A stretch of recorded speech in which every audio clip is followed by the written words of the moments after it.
3 pieces of timber 42 meters, 49 meters and 63 meters long have to be divided into planks of the same length.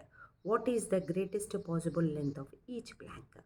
42 meters, 49 meters, 69 meters ఉన్న ఒక టింబర్ని అంటే ఒక పెద్ద కర్రను తీసుకొని దాన్ని ఫ్లాంక్స్ లాగా కట్ చేశారటండి సేమ్ లెంత్లో. అప్పుడు ఒక్కొక్క ప్లాంక్ యొక్క గ్రేటెస్ట్ లెంత్ ఎంత అంటే రిక్వైర్డ్ లెంత్ ఎంత, అది మ్యాక్సిమం లెంత్ ఎంత ఒక్కొక్క ఫ్లాంక్ది అని మనం కనుక్కోవాలి. ఇప్పుడు 3 టింబర్స్ ఇచ్చేసి మ్యాక్సిమం లెంత్ కనుక్కోండి అంటే గ్రేటెస్ట్ పాసిబుల్ లెంత్ కనుక్కోమంటే ఇక్కడ మనం ఈ 3 నెంబర్స్ యొక్కది ఏం చేయాలి అంటే జీసీడీ ఆర్ హెచ్సిఎఫ్ చేయాలి. జీసీడీ అయినా హెచ్సిఎఫ్ అయినా, జీసీడీ అంటే గ్రేటెస్ట్ కామన్ డివైజర్, హెచ్సిఎఫ్ అంటే హైయెస్ట్ కామన్ ఫ్యాక్టర్, రెండు ఒకటే అండి. వాటిని చేయాలంటే 42 మీటర్స్, 49 మీటర్స్, 63 మీటర్స్ యొక్క హెచ్సిఎఫ్ చేయాలి.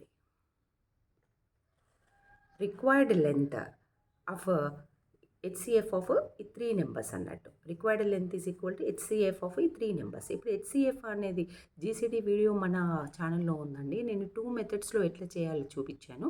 ఇక్కడ మనము ఏ మెథడ్ చేద్దామంటే డివిజన్ మెథడ్ చేద్దామన్నమాట. ఇప్పుడు GCD or HCF division method చూద్దాం. ఈ 3 నెంబర్స్లో ఏదైనా ఎనీ 2 నెంబర్స్ తీసుకోవచ్చు. నేనేం తీసుకున్నాను 49, 63 తీసుకుంటాను. అంటే పెద్ద నెంబర్ దానికంటే కొంచెం చిన్న నెంబర్ తీసుకొని చేశాను.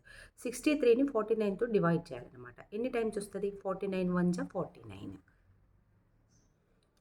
నెక్స్ట్ చూడండి 49 63లోకి వెళ్ళి 49 సబ్ట్రాక్ట్ చేయాలి. చేస్తే ఎంత వస్తుంది? 14 వస్తుంది. ఈ 14 ఏం చేయాలంటే ఈ 49 చేయాలి. మళ్ళీ ఈ 49 చేస్తే 14 3 జా 42.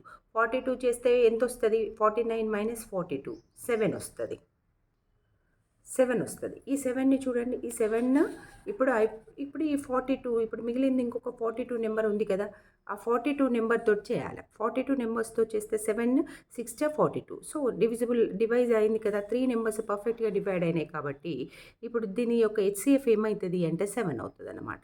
సో మనకు required length of the each flank ఎంత అంటే 7 మీటర్స్ అనమాట.